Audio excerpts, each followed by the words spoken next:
तो आप सभी लोगों का स्वागत है एक और नई वीडियो में। तो आज की वीडियो में हम लोग बात करने वाले बैटल टू द एवेंस के एपिसोड 45 को, और ये वीडियो भी नॉवल बेस्ड होगा। तो जैसा कि आपने लास्ट वीडियो में देखा कि हांगफेंग हंस रहा होता है, उसे लगता है कि जियान मर गया है, लेकिन तभी अपना जियान उसके सामने आता है और उसे बोलता है सीनियर अभी इतनी जल्दी क्या है, और अपने हाथों के ऊपर अपनी ग्रीन लोटस फ्लेम को लेके आ जाता है। तो अब इसके आगे, और यहाँ पर जब हांगफेंग जियान के हाथों पे डार्क ग्रीन फ्लेम को देखता है तो वो काफी ज्यादा डर जाता है, और वो 2 साल पहले जो हुआ था उसे याद करने लगता है कि कैसे जियान की एंग्री बुद्धा लोटस उसकी जान लेने वाली थी। और यहाँ पर हांगफेंग अपने मन में ही बोल रहा होता है कि पिछली बार एंग्री बुद्धा लोटस तो ग्रीन लोटस और बोनजिलिंग फ्लेम के मर्जर से बना था, इसीलिए उसकी स्ट्रेंथ इतनी ज्यादा हाई थी। लेकिन यहाँ पर तो इस बार मामला अलग है। इस बार जियान का angry Buddha lotus green lotus flame और फॉलन हार्ट फ्लेम के मर्जर से बना है, तो इसकी स्ट्रेंथ पिछली बार से बराबर क्यों है? उसे ये बात समझ में नहीं आ रही होती है, क्योंकि बोनजिलिंग फ्लेम हेवनली रैंकिंग में फॉलन हार्ट फ्लेम और ग्रीन लोटस फ्लेम से टॉप पे है, तो आखिर इस बार स्ट्रेंथ क्यों बराबर है? और यहाँ पर हांगफेंग को जियान के एंग्री बुद्धा लोटस से काफी ज्यादा डर लग रहा होता है, और तभी उसकी बॉडी से दाओकी का ओवरफ्लो काफी ज्यादा बढ़ जाता है। और तभी हम जियान को देखते हैं जो कि अपनी एंग्री बुद्धा लोटस को अपने सर के ऊपर लेके आ जाता है और धीरे धीरे उसे बड़ा करने लगता है। और वहीं हम दूसरी तरफ हांगफेंग को देखते हैं जिसकी सी हार्ट फ्लेम एक मैजिकल बीस्ट का रूप ले लेती है, और यहाँ पर जियान और हांगफेंग अपना अटैक तैयार करके एक दूसरे के ऊपर हमला कर देते हैं। और यहाँ पर जैसे ही फर्स्ट लर जियान का एंग्री बुद्धा लोटस का ऑरा देखते हैं और वो बहुत ज्यादा डर जाते हैं और सभी लोगों को बोलते हैं कि सभी लोग पीछे हट जाओ। और तभी वहाँ पर हांगफेंग और जियान का अटैक आकर के एक दूसरे से टकरा जाता है, जिसकी वजह से वहाँ पर एक बहुत बड़ा ब्लास्ट होता है और हर तरफ आसमान में हेवनली फ्लेम्स ही फैल जाती हैं। और इन फ्लेम का टेम्परेचर इतना ज्यादा हॉट होता है कि काफी दूर लगे पेड़ की पत्तियां भी जो होती हैं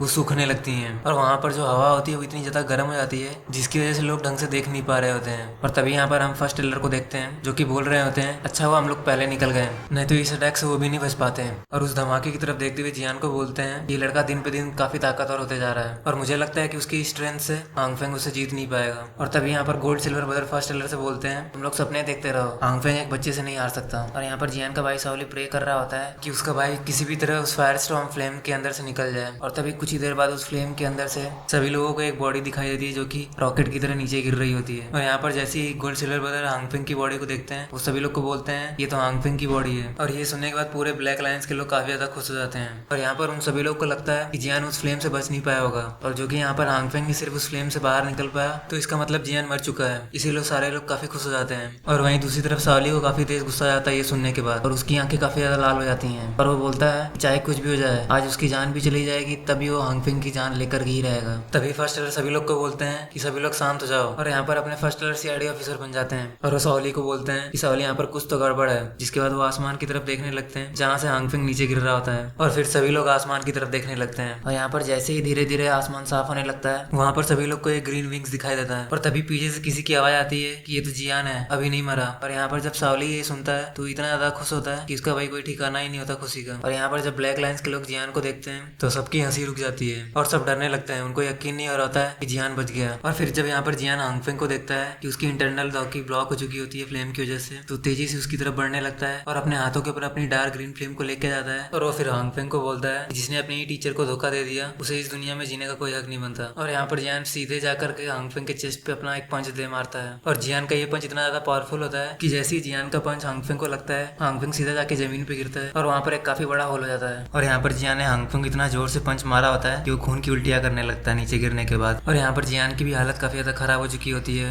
लेकिन जब यहाँ पर जियान हांगफेंग को देखता है कि अभी भी जिंदा है तो अपनी हैवी रूलर शॉट को बाहर निकालता है और अपना एक अटैक बना के सीधे हांगफेंग के ऊपर हमला कर देता है। और यहाँ पर जब ब्लैक लायंस के लोग ये बात सुनते हैं तो वो लोग बोलते हैं कि जल्दी से जाके लीडर को बचाओ। और यहाँ पर गोल्ड सिल्वर ब्रदर भी हांगफेंग को बचाने के लिए आगे बढ़ते हैं, लेकिन तभी उनके बीच में फर्स्ट टेलर आ जाते हैं। और वहीं दूसरी तरफ जब जियान का अटैक हांगफेंग से टकराने वाला होता है तभी वहाँ पर काला धुआं फैलने लगता है जिसकी वजह से हांगफेंग बच जाता है। और यहाँ पर आसमान से आवाज गूंजने लगती है कि योचिन की स्पिरिट तुम्हारे बॉडी के अंदर ही है। हांगफेंग ने बिल्कुल सही कहा था। और तभी उस ब्लैक फॉग के अंदर से एक चैन बाहर निकलती है जो कि जियान की तरफ बढ़ रही होती है, और जब जियान ये देखता है तो समझ जाता है कि हॉल ऑफ सोल वाले हैं ये। और यहाँ पर जियान को लगता है कि अब वो नहीं बच पाएगा, लेकिन तभी वहाँ पर क्यून मेडुसा आ जाती है और उस चैन को पकड़ लेती है। और यहाँ पर सबकी नजरें क्यून मेडुसा के ऊपर ही होती है। जियान को तो यकीन ही नहीं हो रहा होता कि उसे क्यून मेडुसा बचाने के लिए आई है। यहाँ पर जियान जब क्यून मेडुसा को कुछ बोलने वाला होता है तभी क्यून मेडुसा जियान के छाती के ऊपर एक पंच जड़ देती है कस के, और ये पंच इतना ज्यादा पावरफुल होता है कि जियान पीछे चला जाता है और अपने घुटने पे हो जाता है। और यहाँ पर जियान अपने मन में ही बोलता है ये लड़की मुझे बचाने आई है या मारने आई है, अगर इसका एक और पंच मुझे पड़ा तो मैं खत्म।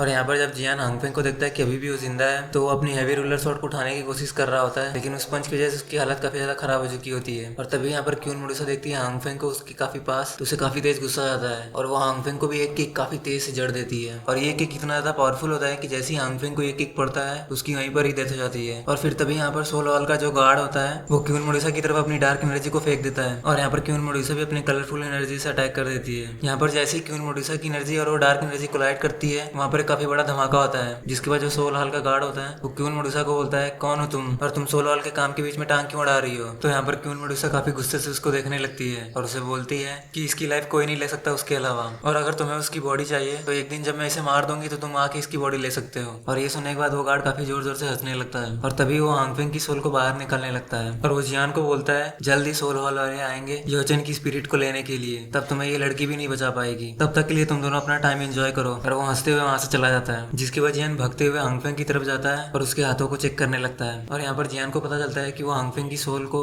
साथ ही उसकी हार्ट फ्लेम को लेकर चला गया है। तो जियान यहाँ पर काफी ज्यादा मायूस हो जाता है, वो सोचने लगता है उसके हाथ कुछ भी नहीं लगा। लेकिन तभी उसकी नजर हांगफेंग की स्टोरेज रिंग पे पड़ती है, जो कि एक हाई ग्रेड स्टोरेज रिंग है, और ये storage ring normal storage ring से काफी ज्यादा बेहतर होती है। तो ऑनर अपनी स्पिरिचुअल इम्प्रिंट्स लगा देता है स्टोरेज रिंग के ऊपर, जिसकी वजह से उसे पता चल जाता है अगर कोई फोर्सफुली इस स्टोरेज रिंग से कुछ निकालने की कोशिश करता है। लेकिन इसका ऑनर तो हांगफेंग था, जो कि वो मर चुका है अभी, इसलिए उसे कोई टेंशन नहीं होती है। और यहाँ पर जियान मन ही मन में खुश हो रहा होता है कि चलो स्टोरेज रिंग में कुछ न कुछ काम की चीजें तो मिल जाएंगी। जिसके बाद जियान क्यों मेडुसा की तरफ बढ़ने लगता है और उसकी आंखों में देखते हुए हंसते हुए बोलता है कि मैजेस्टी आपका बहुत बहुत शुक्रिया, आपने दोबारा मेरी जान बचा ली। और यहाँ पर क्यों मेडुसा जब जियान को देखती है हंसते हुए तो उसे काफी तेज गुस्सा आता है और वो दोबारा एक पंच बनाती है और जियान की तरफ बढ़ने लगती है उसे मारने के लिए। लेकिन तभी वहाँ पर फर्स्ट एलर जियान के सामने आते हैं और जब ये क्वीन मेडुसा देखते हैं तो वहीं पर वो रुक जाती है। जिसके बाद वो जियान को बोलती है तुमने जो मेरे साथ किया है इस बार तो मैं तुम्हें छोड़ दे रही हूँ, लेकिन अगली बार मैं तुम्हें नहीं छोड़ूंगी। जिसके बाद क्वीन मेडुसा वहाँ से चली जाती है और तभी फर्स्ट एलर जियान को बोलते हैं तुम्हारे अंदर गट्स हैं, तुमने कैसे किया उसके साथ ये सब, जबकि वो एक स्ट्रॉन्ग फाइटर है। और यहाँ पर जियान फर्स्ट एलर को कुछ भी नहीं बोलता, वो काफी एम्बेरस फील कर रहा होता है। और तभी हम यहाँ पर ब्लैक लाइन्स के लोगों को देखते हैं, जो कि उनका लीडर नहीं होता है, तो सभी लोग वॉर छोड़ के भाग रहे होते हैं, क्योंकि यहाँ पर उनका लीडर भी नहीं है और साथ ही गोल्ड सिल्वर ब्रदर भी गायब है। जिसके बाद कुछ समय बीतता है और हम जियान को एक कमरे में देखते हैं, जहाँ पर जियान अपनी कल्टीवेशन कर रहा होता है और उसकी इंजरी भी काफी ठीक हो चुकी होती है। और तभी यहाँ पर जियान को पता चलता है कि उसकी बॉडी में जो पॉइजन है वो पूरी तरह से डिस्ट्रॉय हो चुका है उसकी न्यू अर्ली फ्लेम्स की वजह से। जिसके बाद जियान अपनी न्यू फ्लेम्स को देखने लगता है और उसके दिमाग में एक आइडिया आता है क्यों ना इस फ्लेम को एक नया नाम दिया जाए, ग्लेज लोटस हॉट फ्लेम। तो जियान यहाँ पर सोचने लगता है क्या उसकी हेवेली फ्लेम हेवेली रैंकिंग की लिस्ट में जा सकती है, और अगर जाएगी तो ये मास्टर की बोन चिलिंग फ्लेम की टक्कर की है, ये उससे नीचे तो नहीं जाएगी। और जियान को यहाँ पर लगता है कि उसे अपनी फ्लेम को और भी बेहतर कंट्रोल करना सीखना होगा, क्योंकि पिछली फाइट में जब वो हांगफेंग से लड़ रहा होता है तो हांगफेंग का कंट्रोल उसकी अपनी फ्लेम पे काफी बेहतर होता है। और यहाँ पर जियान को तभी याद आता है कि उसे यूनियर ने एक स्क्रोल दिया था और उससे बोला था